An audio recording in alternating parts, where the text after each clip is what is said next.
I got a simple question for America. It seems like there's a bit of a double standard in America lately. You have people like Spike Lee, who says he won't take an interview from anyone unless they're African American. You have a gentleman like Cliven Bundy, who may not be the best orator on the planet. In fact, it's obvious he's not. But he says something that comes straight from the heart, and everybody accuses him of being racist. Well, on top of that, you've got this guy with the LA Clippers. Everybody wants to say the guy's racist, but is he really? I mean, obviously his wife isn't white, but does that really matter? What matters is that in the last 6 years, it seems that racism has taken a whole new place in American media. Doesn't matter what is said or the reason behind what is said. It's, if a white person says it, oh, it's got to be racist. I don't know where the hell they get that information. But the fact is that the media is the problem. If it weren't for the media sensationalizing bullshit comments that don't mean a damn thing to anyone, we wouldn't have this problem. I mean, the biggest divisive reason for as much racism as we have in this country has a lot to do with who's at the top. He may say that he is for everyone, but he's not. Let me tell you, I'm 37 years old. I had really good insurance. I was very happy with my insurance. It didn't cost me an arm and a leg. But all of a sudden, he and his cronies decide to have a new law. It's called Obamacare or the Affordable Care Act. It might have been a good idea if it wasn't such a socialist idea. There's a way to make insurance much more affordable. But are they willing to do what's necessary? Obviously not. They just made billions for the insurance industry by simply mandating that everybody in America carry it. Okay. Not something we can fix today. Hopefully something we can get fixed soon. But it's one of those things where it was someone who felt that there was something needed in this country, who comes from a background where he was raised, brainwashed, programmed, whatever you want to call it, to believe that no matter what you do for your living, if you are a minority, you need to be taken care of, and it's everyone else that needs to take care of you. And that's not a racist comment. That's a statement about the social issues in this country. There is such a thing as social inequality.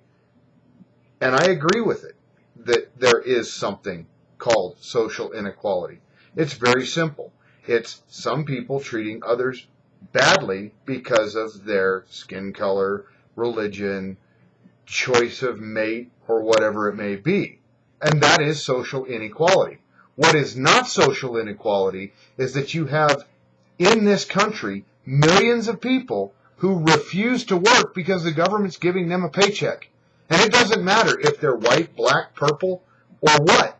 The fact of the matter is if they would actually work, they'd be a lot happier, a lot better off, and this country would get better. But, what am I? I'm just some white guy from Colorado who's got an education and who grew up around minorities my whole life. My whole life. And a lot of my friends are minorities. And they'll tell you, there ain't a racist bone in my body, but they have heard people call me a racist. They have heard people refer to me as a racist. And they have seen people take what I say as extremely racist. I don't care. I know in my heart I'm not a racist. They know, by knowing me, that I'm not a racist. But if what I say to you today sounds like it might be racist, why don't we have an open and proper conversation about what racism really is? Because racism does exist. And it seems to me like there's a lot of it coming our way. And that's fine. You want to be that way? That's on you, bud. But the fact of the matter is if we'd all just work together and follow the Constitution, we'd be a hell of a lot better off as a country. We'd be a lot better off as a society. And on top of that, we'd all be family again, because there was a time in this country when everyone was family. And the last time we saw it was September 11th, because this entire country came together as a family. Now, people here in Colorado have had instances where it has forced us to come together as a family. The last 2 summers, you've had the Waldo Canyon fire and you've had the Black Forest fire. That forced our community to come together as a family. Not too long ago, my hometown, where I come from, lost 19 brave men in a fire. Those 19 brave men, I watched some of them grow up. They were some of the bravest, most courageous men I'd ever met. They did something that I don't have the guts to do, which is go stand in a burning forest and try and stop the fire. That forced them to come together as a family. But we've also had incidents in this country that a certain group has decided we should come together over as a family. Didn't work, because a family doesn't use divisive lies to get their agenda across. Bloomberg, you're an idiot. Plain and simple, man. Read a book sometime. It's not the law-abiding gun owners that are the problem. It's the guys that are breaking the law down the street that don't have the right to own that gun, didn't buy that gun legally, they didn't buy it at a gun show, they didn't buy it at a gun store, they bought it from a gun black market. And there is one. Drive around any town in this country, you'll find it. It doesn't take long. I can tell you right where it's at here in my hometown. You know, America has problems, but we are a land of exceptionalism, and we always have been. No matter what Barry Soweto, Barack Hussein Obama, whatever the hell his name is, wants to say, because he's full of it. The guy needs to get his head out of his ass and realize that what he wants to do to this country, 90% of Americans don't want to see happen to us. This country was a great and exceptional country. But your foreign policy? Do you really think your foreign policy is working when you've got guys like Vladimir Putin who openly laugh at you when you open your mouth, and you send guys like Biden and Kerry out to talk to our allies, and all they do is open their mouths and insert their foot all the way up to their hip? I mean, really, bud, you got to get smarter people to do your work. And you've got that idiot that you had in your cabinet for a long time who, Benghazi, do I need to say more? On top of that, you have Eric Holder. What were you thinking? I mean, seriously, what were you thinking putting somebody like Eric Holder in charge of the Justice Department? The guy doesn't believe in this country. He doesn't believe in the Constitution. All he believes in is gaining more power for himself. Kind of like you. But that's another story. Oh, wait. That makes me a racist because I don't like you for your policies, or Eric Holder for his policies.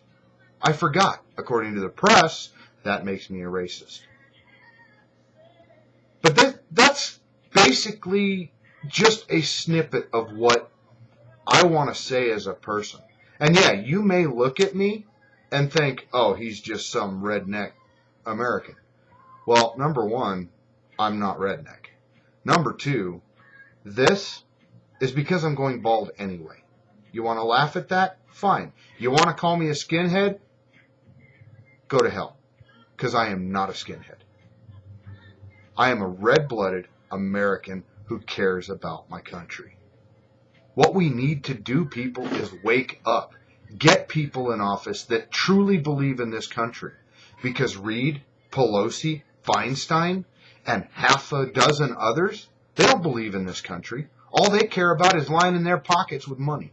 And yeah, my own party has that same issue with some of its people. We also have people that ain't got a brain one in their head. But we'll deal with them in our own way. You guys fix your end. We'll fix ours. Fact of the matter is it's coming. It's going to change. We're going to vote with our wallets. We're going to vote in the polling booths. And guess what? We're going to get some people in there that actually believe in this country, and we're going to fix this stuff, and we're going to fix it soon. We're going to fix it fast. And if we don't fix it the right way, it'll get fixed one way or the other. Y'all want to keep passing these stupid laws and executive orders saying that you have to have insurance or this or that. You know what? The only law that we need to follow is the one in the Constitution. You tax the hell out of us. Did we get proper representation on that? No. You tell us how we can live our lives in our own bedroom? What the hell does that matter? Yeah, I'm a Christian. But you know what? What happens in someone else's bedroom ain't none of my business. I have 2 little kids. And you know what? I have no problem having them around lesbians, gays, whatever. I don't have a problem with them being around blacks, Hispanics. I don't have a care in the world about who I have them around. As long as that person isn't trying to tell them that their daddy or their mommy is wrong in the way that they're living their lives. I was raised. I wasn't just thrown out there, but I was raised in a good community by good people who taught me proper ways of dealing with people. And that is something that a lot of American people in generations after mine don't have, didn't get, won't get, don't get, I don't know. But they obviously weren't raised. When I was a kid, you screwed up, you got your backside paddled. You know what? I screwed up a lot. There were many a times where I was left where I couldn't sit down. But you know what? I'm okay with that because that made me the person I am today. Can you say the same? Because a lot of these situations we're seeing out there with the school shootings or whatever it may be, stabbings, assaults, those kids wouldn't pull that stuff if they'd have had proper discipline and raising. Because I grew up around firearms. I was bullied in school, but I never took a gun to school to deal with a bully. I dealt with the bully the way that he understood. And you know what? I didn't always win those fights. But I didn't care. It was me standing up for what was right, whether it was in my own defense or someone else's. When I was a kid in high school, had somebody tried to pull a high school shooting like Dylan Klebold and that other idiot in Connecticut, it wouldn't have gotten very far because the town I grew up in, 90% of us were cowboys. 90% of us had guns in our trucks. Somebody tries to pull something stupid like that, they're going to be dead before the cops get there. It's that simple. What happened to the America we had? Because the America we have now is not a land of good people, at least as far as the press is concerned. I think we're still a land full of good people, but they're good people who are afraid to speak their mind because of what it would be construed as. This is my first video I'm going to put on YouTube. If you want to leave comments, you go right on ahead. I won't get offended by your comments. Heck, I might even respond to you with an intelligent argument as to why your comment either is or is not correct. But let's get the discussion on the table, people. Let's stop throwing names around. Let's stop being hateful with our comments. Let's actually sit down and have a very frank discussion about what needs to happen in this country.